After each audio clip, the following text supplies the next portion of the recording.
Procurement book में हमारा topic चल रहा है वेंडर रजिस्ट्रेशन का। तो इस सिलसिले में ये अभी रिसेंटली एक क्वेश्चन आया है सचिन की तरफ से कि वेंडर किस तरह से ढूंढे जाते हैं और वेंडर को रजिस्टर करने से पहले कौन से डॉक्यूमेंट्स उसके चेक करने चाहिए। तो इसका दो पार्ट हैं कि वेंडर किस तरह से ढूंढने चाहिए, ये तो मैं आपको बाद में बताता हूँ, लेकिन वेंडर को रजिस्टर करने के लिए आप उसका क्या देख सकते हैं, कौन से डॉक्यूमेंट्स चेक करने चाहिए। तो इसको वेंडर सिलेक्शन क्राइटेरिया कहते हैं। वेंडर सिलेक्शन क्राइटेरिया क्या होता है, ये फॉलोइंग जो 10 पॉइंट यहाँ पर दिए हुए हैं उनकी बेस पे आप उसको चेक कर सकते हैं कि आपका जो वेंडर आप देख रहे हैं, जिसको आप सिलेक्ट करना चाहते हैं, रजिस्टर्ड करना चाहते हैं, क्या वो इस काबिल है। तो उसके लिए अगर आप इन 10 पॉइंट्स को देखेंगे तो नंबर 1 है प्राइस, क्वालिटी और सस्टेनेबिलिटी ऑफ प्रोडक्ट। तो ये 3 पॉइंट जो हैं, प्राइस, क्वालिटी और सस्टेनेबिलिटी ऑफ प्रोडक्ट, ये तो प्रोक्योरमेंट की जान है। ये आपकी प्रोक्योरमेंट जॉब की डेफिनेशन भी है, प्रोक्योरमेंट की डेफिनेशन भी है। आपके वेंडर को सिलेक्ट करने के क्राइटेरिया की जो प्रेफर्ड 3 टर्म्स हैं वो यही हैं कि नंबर 1 आपने प्राइस को देखना है कि क्या वेंडर आपको कॉम्पिटिटिव प्राइस दे रहा है, वो प्राइस जिसके ऊपर आप प्रोक्योर कर सकें, कि आप समझते हैं कि ये बेस्ट वैल्यू ऑफ रिटर्न है, जो आप उसको पे कर रहे हैं उसकी बेस्ट वैल्यू आप उससे ले रहे हैं। तो price is most important. Number 2 है क्वालिटी। अब प्राइस, चूँकि प्रोक्योरमेंट वाले इस कोशिश में होते हैं कि प्राइस लोएस्ट पॉसिबल हो, जितना नीचे आ सकता है वेंडर आए, तो लेकिन इससे ये मराद नहीं कि वो क्वालिटी कम कर ले, यानी कम प्राइस का मतलब कम क्वालिटी नहीं है।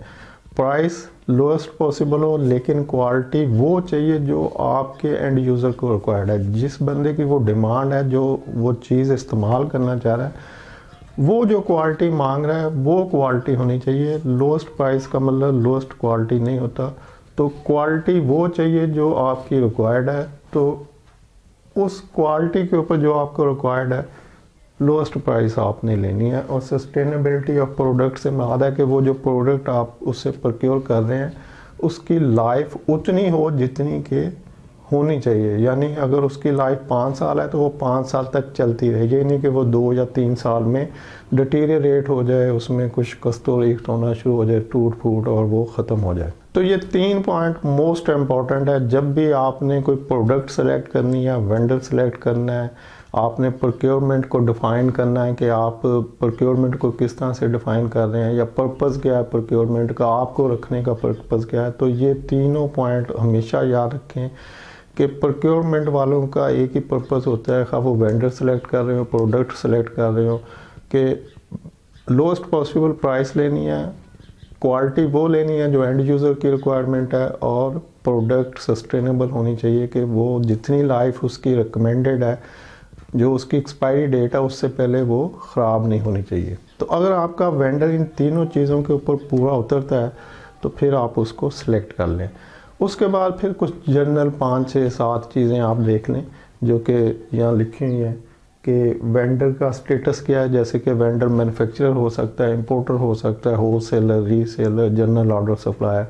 तो स्टेटस इसलिए काउंट करना चाहिए कि अगर तो आप रॉ मटेरियल ख़रीद रहे हैं, प्रोडक्शन रिलेटेड आइटम ख़रीद रहे हैं जो कि रिपीट ऑर्डर होने हैं, जो कि हर माह या वीकली या एक फ्रीक्वेंट इंटरवल से आपने लेते रहना है, तो फिर आप डायरेक्ट मैन्युफैक्चरर के पास जाएं, क्योंकि आपने एक लॉन्ग टर्म रिलेशन रखने हैं उससे, क्योंकि आपने हमेशा वो चीज़ें ख़रीदनी है। तो रॉ मटेरियल और प्रोडक्शन रिलेटेड आइटम के लिए हमेशा मैन्युफैक्चरर को सिलेक्ट करें कि वेंडर मैन्युफैक्चरर होना चाहिए। लेकिन अगर वो चीज़ नहीं बन रही उस कंट्री में तो फिर आप इंपोर्ट में जाएंगे। तो इंपोर्ट या तो आप डायरेक्ट इंपोर्ट कर लें, या किसी भी फॉरेन मैन्युफैक्चरर का जो ऑथोराइज इंपोर्टर है, डिस्ट्रीब्यूटर है, उसके थ्रू उसको इंपोर्ट करना शुरू कर दें। तो या मैन्युफैक्चरर होना चाहिए या फिर ऑथोराइज डिस्ट्रीब्यूटर होना चाहिए उस मैन्युफैक्चरर का। और फिर बाकी जो जनरल आइटम है वो अगर तो उनकी क्वांटिटी ज़्यादा है तो मैन्युफैक्चरर को ढूंढें, अगर क्वांटिटी कम है तो फिर किसी होलसेलर या जनरल ऑर्डर सप्लायर की तरफ आप जा सकते हैं। तो ये डिपेंड करता है कि वेंडर का स्टेटस, कि आपकी जो रिक्वायरमेंट है, जो चीज़ें आप परचेज़ करना चाहते हैं, उस हिसाब से आप डिसाइड कर लें कि हमने किस सोर्स की तरफ जाना है। फिर है रेफरेंस, है कस्टमर लिस्ट है। वेंडर के रेफरेंस चेक कर लें कि वेंडर किन लोगों को सप्लाई करता है, वो कौन से कंपनीज़ हैं जो उसकी कस्टमर लिस्ट में अवेलेबल हैं, जिन दूसरी कंपनीज को सप्लाई कर रहा है। इससे आपको अंदाज़ा हो जाएगा कि वो किस लेवल का वेंडर है, मतलब कि उसके बिज़नेस का स्टेटस क्या है। अगर तो वो बड़ी कंपनियों को सप्लाई कर रहा है तो इट मीन्स कि वो एक बड़ा वेंडर है और वो ज़्यादा बेहतर है, क्योंकि वो किसी भी आपकी इमरजेंसी बाइंग को कैटर कर सकता है, बड़ी अमाउंट को कैटर कर सकता है, बड़ी सप्लाई को कर सकता है। तो ये छोटा वेंडर जो होगा, जिसके पास इन्वेस्टमेंट कम होगी, तो वो किसी वक्त भी भाग सकता है कि जी मैं इतनी सप्लाई नहीं कर सकता। तो हमेशा एक बड़े वेंडर को जिसकी वर्थ ज़्यादा हो उसको सिलेक्ट करना चाहिए।